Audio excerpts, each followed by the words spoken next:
Congress party అధినేత మాజీ ముఖ్యమంత్రి వర్యులు శ్రీ వైఎస్ జగన్మోహన్ రెడ్డి గారు పిలుపు మేరకు రాష్ట్ర వ్యాప్తంగా కూడా ఏదైతే జగన్మోహన్ రెడ్డి గారు నేతృత్వంలో భూమి పూజలు చేసుకొని కట్టడాలు ప్రారంభించి 6 కంప్లీట్ చేసినటువంటి జగన్మోహన్ రెడ్డి గారి నేతృత్వంలో ప్రారంభమైనటువంటి ఏదైతే ఈ యొక్క కళాశాల మొత్తం 17 కళాశాలను కూడా ఈ యొక్క తెలుగుదేశం రాష్ట్ర కూటమి ప్రభుత్వం ప్రైవేటీకరణ చేస్తున్నారో దాన్ని తీవ్రంగా వ్యతిరేకిస్తూ ఈ యొక్క రాష్ట్రంలో ఉన్నటువంటి ఉద్యోగ ఉపాధ్యాయ కార్మిక అన్ని వర్గాల ప్రజలను కూడా ఈ యొక్క ఉద్యమంలో భాగస్వామ్యం చేస్తూ కోటి సంతకాలను చేయాలనేటువంటి ఏదైతే కార్యక్రమాన్ని పిలుపిచ్చారో ఆ యొక్క కార్యక్రమాన్ని అందుకొని ఈరోజు వైఎస్ఆర్ కాంగ్రెస్ పార్టీ పంచాయతీరాజ్ విభాగం తరపున 19వ తేదీ అనగా నేడు పెద్ద ఎత్తున రాష్ట్ర వ్యాప్తంగా కూడా సంతకాల సేకరణ కార్యక్రమాన్ని బ్రహ్మాండంగా నిర్వహిస్తున్నాం.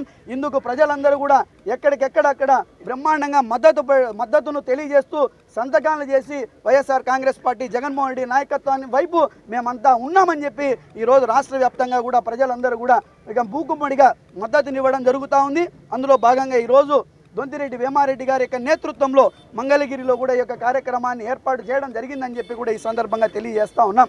అంతే నిన్న హిందూపూర్లో ఏం చేశారయ్యా, బాలకృష్ణ హిందూపురంలో ఉండి వైఎస్ఆర్ కాంగ్రెస్ పార్టీ మీద కార్యాలయం మీద దాడి చేయిస్తారా? ఎంత ధైర్యం ఉండాలా మీకు అని చెప్పి ఈ సందర్భంగా అడుగుతా ఉన్నా. అందులో రాజశేఖర రెడ్డి గారి విగ్రహం మొగలగొట్టారు. అందులో చూసేకి వెళ్ళినటువంటి వైఎస్ఆర్ కాంగ్రెస్ పార్టీ నాయకుల మీద మీరే దౌర్జన్యం చేస్తారు, మీరే విగ్రహాలు పగలగొడతారు, మీరే ఆఫీసులు ధ్వంసం చేస్తారు, మీరే అక్కడ ఉన్నటువంటి వ్యక్తుల మీద భౌతిక దాడులు చేసి వైఎస్ఆర్ కాంగ్రెస్ పార్టీ మీద 7 మంది మీద క్రిమినల్ కేసులు, అది కూడా ఇతల మీద 7 మంది మీద SC ST కేసులు పెడతారా? ప్రజల హక్కు.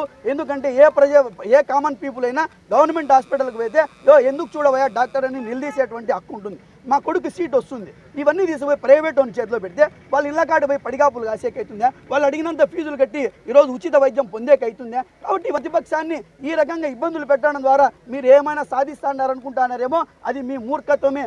ఆకాశం వైపు చూసి ఉమ్మితే అది మీ ముఖాల మీదనే పడుతుంది, గుర్తుపెట్టుకోండి అని చెప్పి కూడా ఈ సందర్భంగా తెలియజేస్తా ఉన్నా. ఈ ప్రభుత్వాన్ని దించేకి మా జగనన్న ప్రభుత్వాన్ని అధికారంలోకి ఎక్కించేందుకు మేము అహరహము కూడా నిద్రా ఆహారాలు మాని పనిచేస్తామని చెప్పి కూడా ఈ సందర్భంగా తెలియజేసుకుంటూ